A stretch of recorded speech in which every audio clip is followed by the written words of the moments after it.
Hey everybody, today we're going to talk about the importance of giving thanks, and it sounds like a really gay and retarded subject, but it's not at all gay and it's not at all retarded, and I'm going to talk about it even though, wow, whoa, going through a third puberty here, even though I already wrote about it. I wrote a piece for my Substack page about this very subject, published it 2 days ago, and I thought, honestly, that I'd hit a home run. I thought I'd written something really, really good. I felt really good about it. I thought others were going to feel good about it. And then I go and check, and I see 2 likes.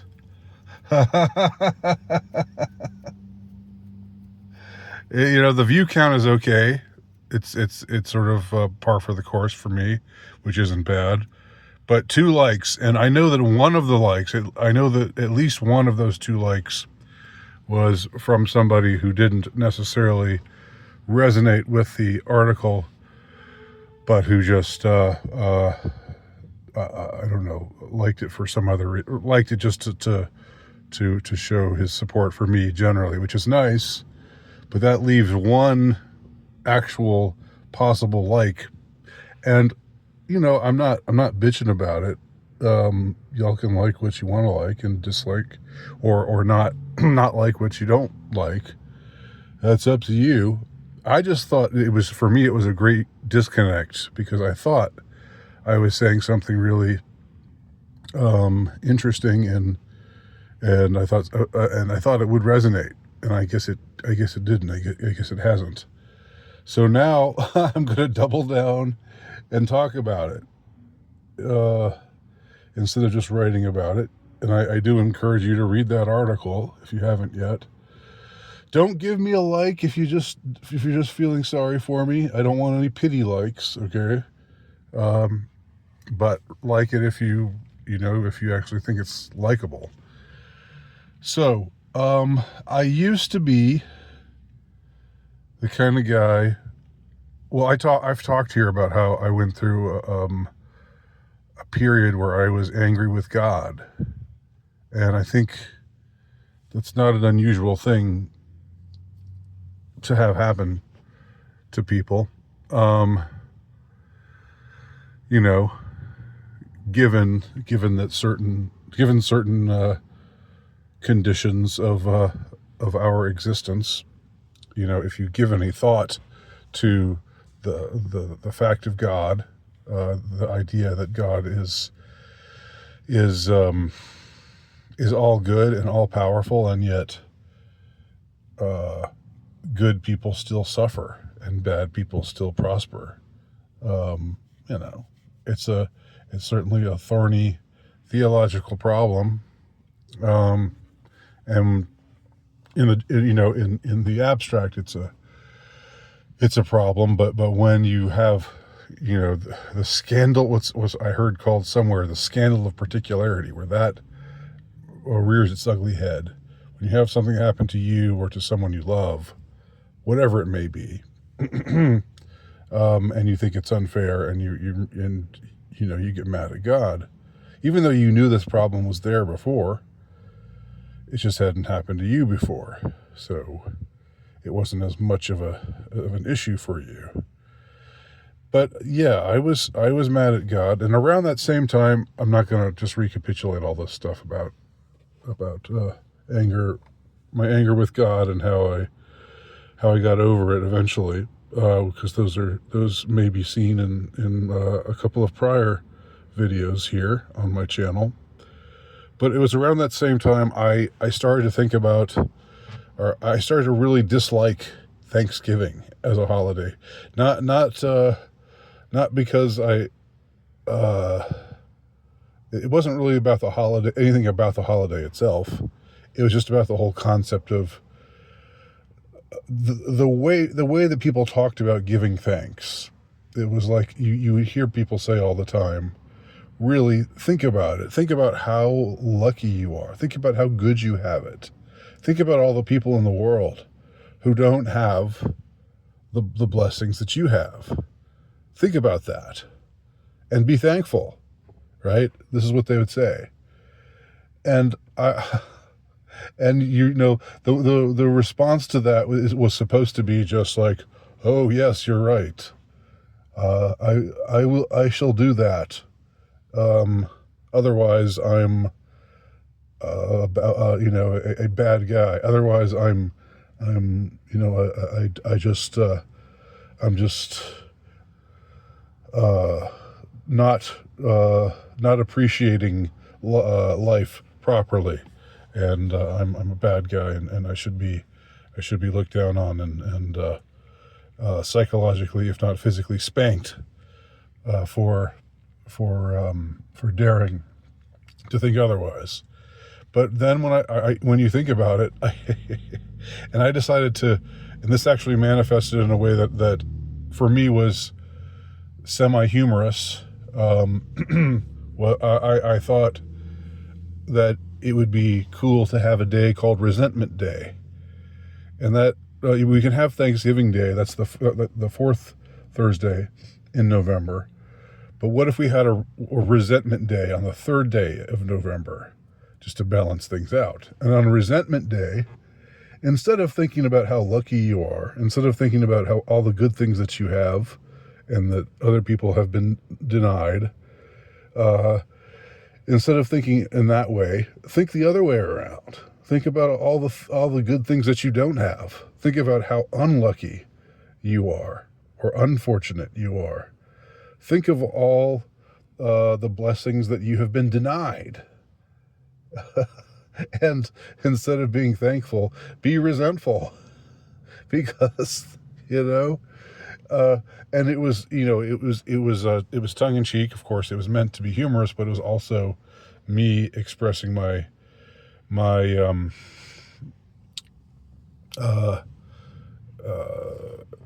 disillusionment, or just I was just expressing a feeling of being tired with being lectured about how I should give thanks for all the good things I have all the time, and only think about it that way. Only be a glass half empty kind of guy, or a glass quarter empty. Like so, for some people, the glass is like maybe a few drops, got just a few drops in it. But think about those few drops that you have. Don't think about how empty the rest of the glass is. By the way, speaking of glasses, this is a plastic, well, it's a cup in which I have some delicious iced tea, Southern iced tea, half sweet, half unsweet. So there you go. Yeah. So that was, I was talking about, Resentment Day, and I was building it up, and I thought I'd created something really original, but nothing. I mean, everything has already been. There's been some iteration of what you're thinking somewhere, because think of how many people have lived. Think about how many people have had ideas. I mean, you're not the first. So I eventually was told by those who were Seinfeld heads, those who watched the 90s sitcom Seinfeld, that there was something that there was a holiday that was discussed on that show called Festivus. And it's not completely clear to me what all the rituals are, or what Festivus is all about, but apparently part of it is about airing of grievances and expression of resentments. So when I started talking about Resentment Day, people asked me about Festivus, or brought up the notion of Festivus, and so I realized that I wasn't being completely original, but I didn't steal it from Seinfeld either, because at that time I really hadn't watched very much Seinfeld. And then like 2 or 3 years ago, I decided to just watch all 9 series of Seinfeld. And, it's good. It's pretty good. But you can watch it or not watch it. I'm not saying that you have to do anything. But I became more familiar with the show at that point and more appreciative of it. Whereas during the 90s when it was on and everybody loved it, I was just sort of, I just sort of shrugged it off. I didn't really. Same with Friends. I never really watched Friends, and I still haven't really watched a bunch of Friends. Those were the 2 uber sitcoms of the 90s. That and Everybody Loves Raymond, I guess. But anyway, I'm getting off track here.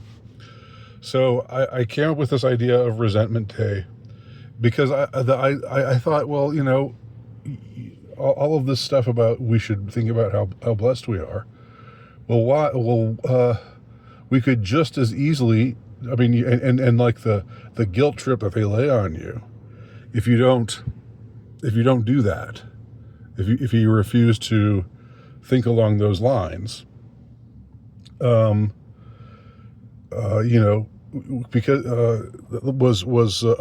was unfair and I thought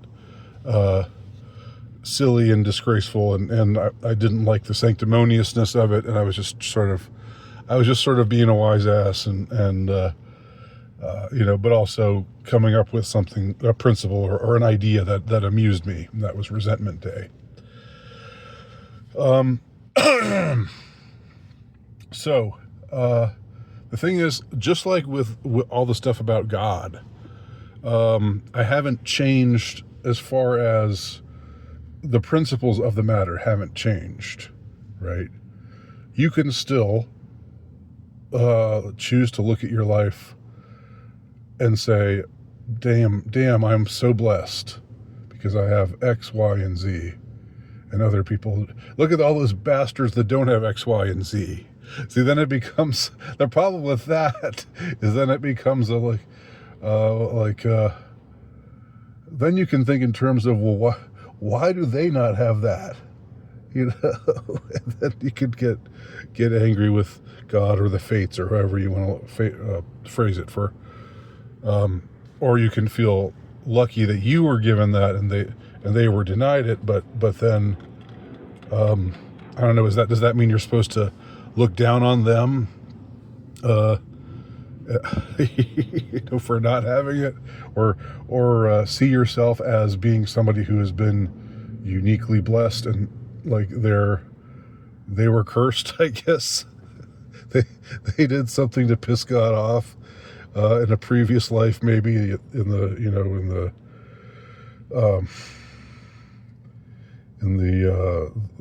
manner of thinking of many of the human race, the notion of the transmigration of souls, which is not a notion that I am promoting here.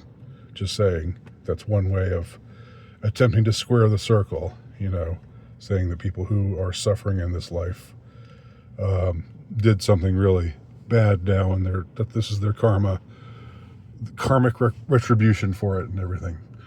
But all right, again, getting a little off the topic here. So so eventually, just like with the stuff about being angry with God, it partly was mitigated. The anger of God with God was partly mitigated by when I thought about Christ, when I thought about the sufferings of Christ, when I thought about the idea of God incarnate, suffering in all the ways that we suffer. Then, and like I said in a prior video, but it's worth repeating. This is what makes Christianity unique among the monotheistic faiths, because it's the one type of faith in which God God doesn't just make you suffer, when He makes you suffer, or allow you to suffer when you are allowed to suffer, because if God's omnipotent, then it's one and the same, right? He could spare you from the suffering if He chose to, but He doesn't choose to spare you from it. So it's as good as Him actively doing it, right? But I realized, okay, it was part of the idea of, why do good people suffer, etc. When I thought, that of God Himself suffering in some of the worst possible ways, including all of the torments that we have. The thesis that I advanced, I'm sure I'm not the only one who has ever advanced it, but I believe that when Jesus was suffering at the utmost, that He was tormented by the same things that any suffering soul would be tormented by. Not only the pain, the actual physical pain, but also by the idea that maybe God wasn't there, that God maybe had abandoned him, as He says on the cross. That His own Father abandoned him. This is the very essence of spiritual despair. It's close to despair. Despair is actually giving in to it, which is a sin, which we know Christ didn't do, because Christ suffered in all ways that we did, except sin. But it's something very, very close to that. It's a deep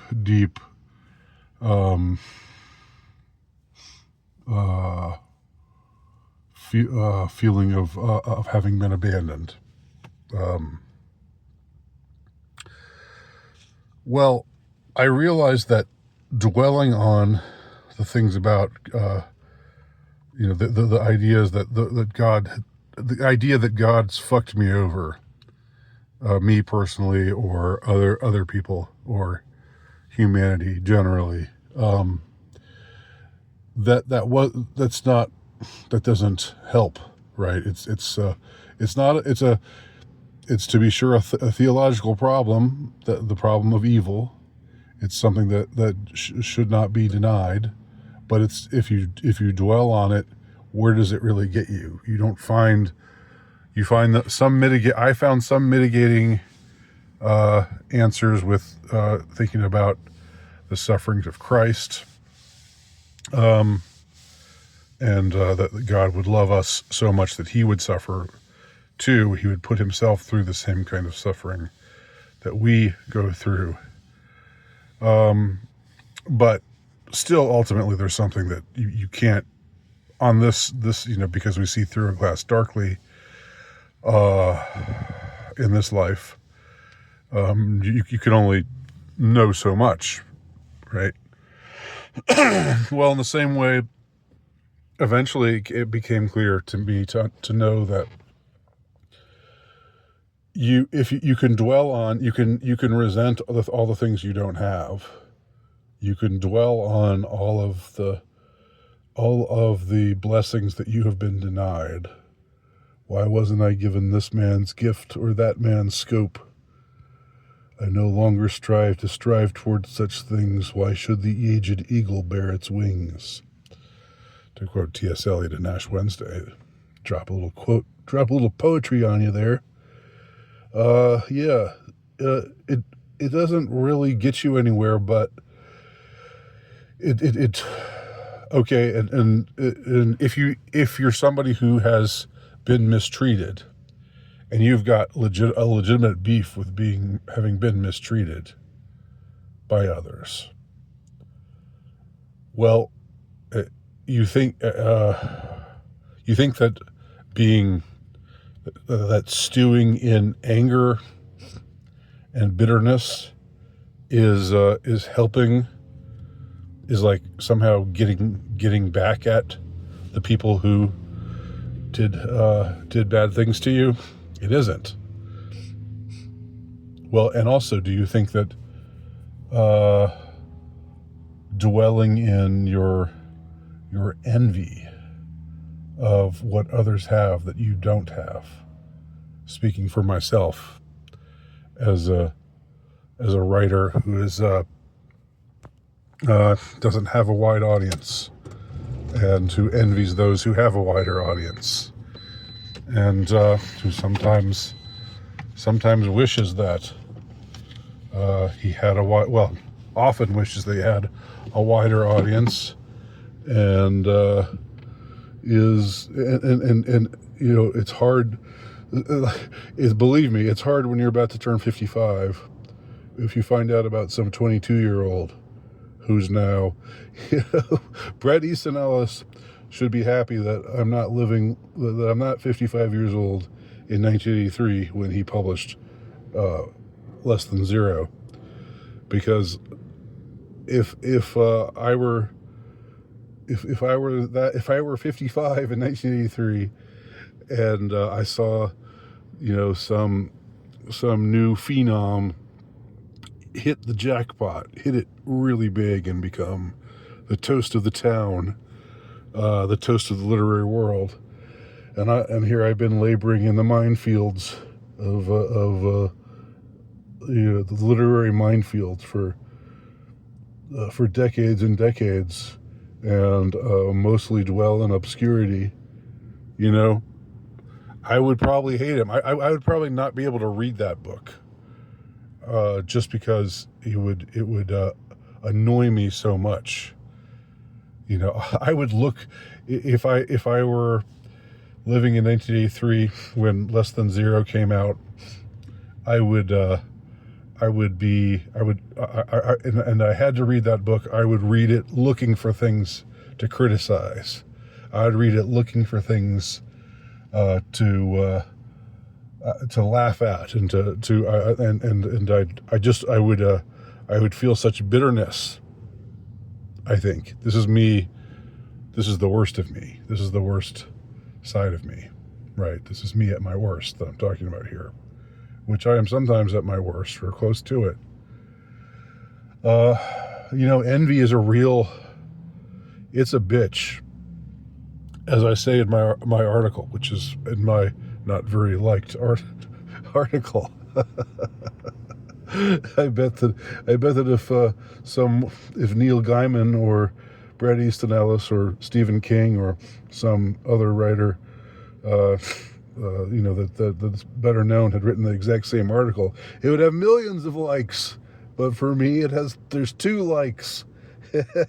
So, anyway, you can think along those lines.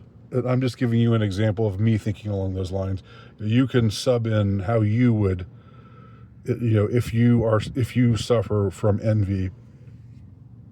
Again, envy is just one of the deadly sins, but it's the one that I dwell on because, well, envy isn't the deadliest of the deadly sins. That's pride. That's the one that really really puts your soul in great jeopardy. Not that the others don't, but pride really is quite bad. But envy is something that must be the devil's favorite, because the devil hates the idea of us having pleasure of any kind. He hates us. He hates us with a hatred that we cannot even fathom. And so you indulge in the other deadly sins, like lust, for example. I mean, we'll just stick with that one because it's pretty easy to see how you get pleasure. It brings you pleasure. It's a sin. It's a bad sin.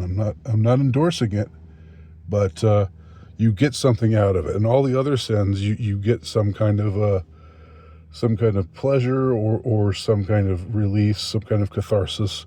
There's no catharsis with envy. With envy, you just stay miserable. You just remain miserable when you're envious. And that means, as I was told by a man wiser than me one day, and it stuck with me, that means it's the it's probably the devil's favorite of all the sins, because it's something that he gets us to feel. Something he gets us to indulge in, which has no pleasure attached to it. Even the forbidden pleasures. Don't think that there's any pleasure in hell. There's no pleasure in hell. Hell is the blotting out of pleasure. People think Christianity is anti-pleasure because Christianity wants us to be chaste and wants us to be virtuous and so on and so forth. But pleasure is of God.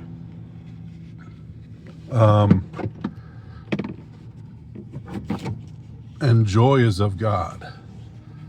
And envy doesn't bring any pleasure and certainly no joy.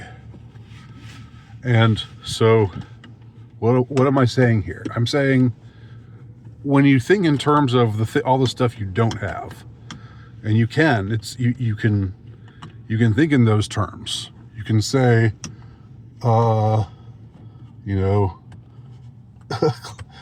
if you look at the glass, forget half full, because it's probably less than half.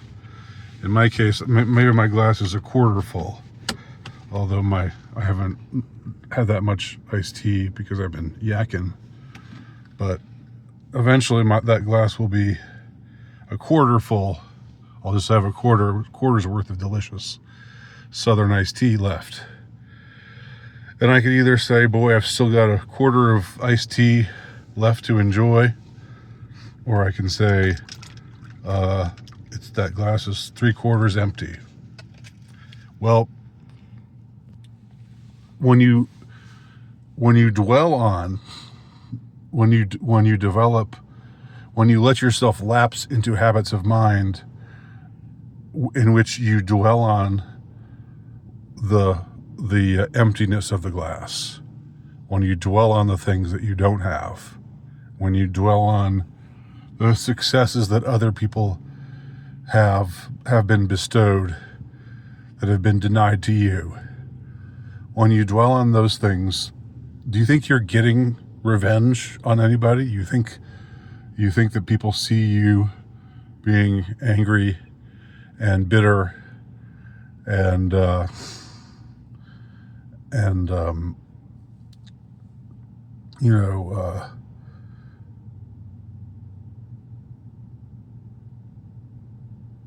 and miserable?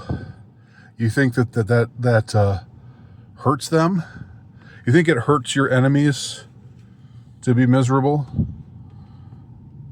Do you think it hurts if you're mad at God? Do you think that you're ruining God's day if you're miserable? I mean, I know that's a kind of risky way of putting it, but let's stay with that for a minute. This was like a Mad Magazine. This is something I read in Mad Magazine, like snappy answers to theological cliches. This was years ago, back when readers were still a little bit articulate. Even readers of Mad Magazine, were a little bit sophisticated.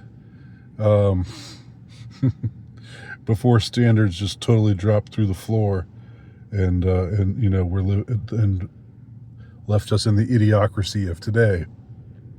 There was something where one person says, "I'm mad at God," and the other person responds with, "Shh, you'll ruin his day." The point being, not that God's indifferent to us, but just shaking your fist at the heavens isn't helping you. Being miserable isn't helping you. What helps you is to cultivate a mindset in which you are grateful. There's a cliche I remember from Dr. Laura, who I loved back in the 90s.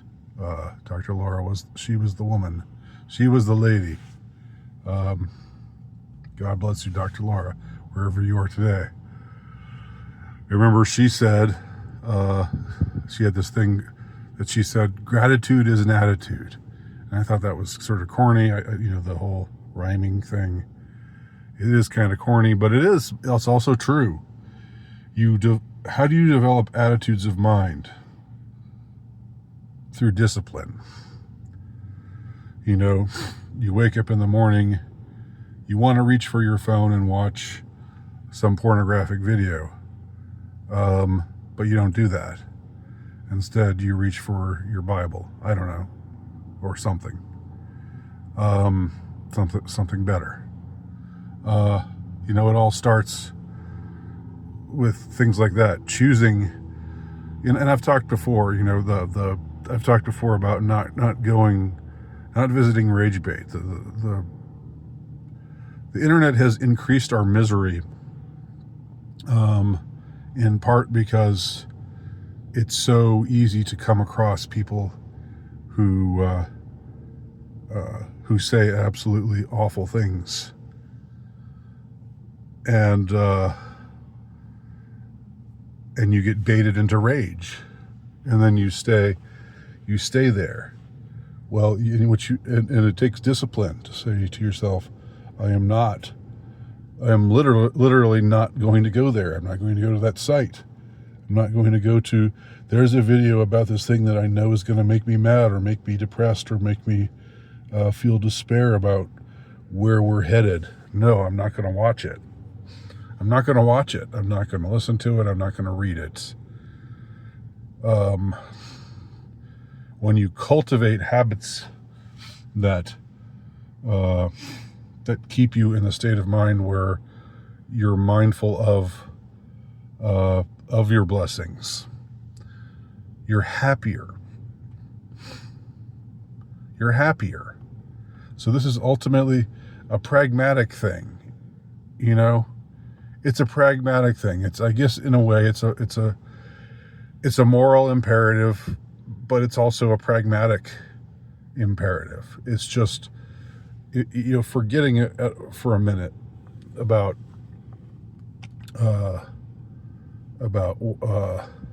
being holy or good or righteous.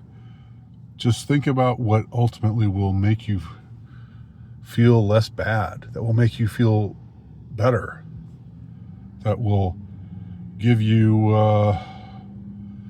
as I say in my article, a spring in your step. That's when you dwell on the things that you're grateful for. When you dwell on the things that are blessings that you have been given in your life. And you don't compare, you don't go there. You don't think to yourself, look where I am, as opposed to this person over here, and then think, either envy them if you perceive them as being more successful than you, or gloat because you see somebody else not being as successful as you. Where you don't go there. You don't go there. You don't go to those spots of the internet, or those locations in your psyche. You exercise the muscles of of thankfulness, of gratitude. And it makes you more righteous, but it also, so sticking with the pragmatic question, it makes you happier. And I'm saying all of this as someone who's still struggling, really struggling with all of it. I know that's probably a surprise to all of you, to know that I'm not like a super Jedi of disciplined happiness. Obviously I'm still struggling. I'll be struggling for the rest of my life. But this is why it's good to give thanks. This is why Thanksgiving is a worthwhile it's a worthwhile holiday, I guess. It's sort of a manufactured holiday in a way, but It's still cool. It's good. It's not gay like Kwanzaa. But giving thanks in general in your life, whatever day it is, doesn't have to be the fourth Sunday, or the fourth Thursday of November, but giving thanks and being in a place of gratitude, it's going to help you grow as a person and become a better person and become a happier person. So it has a pragmatic value, and that's why you should be thankful. And that's why Thanksgiving is good and not retarded and gay. Thank you very much. Happy Thanksgiving.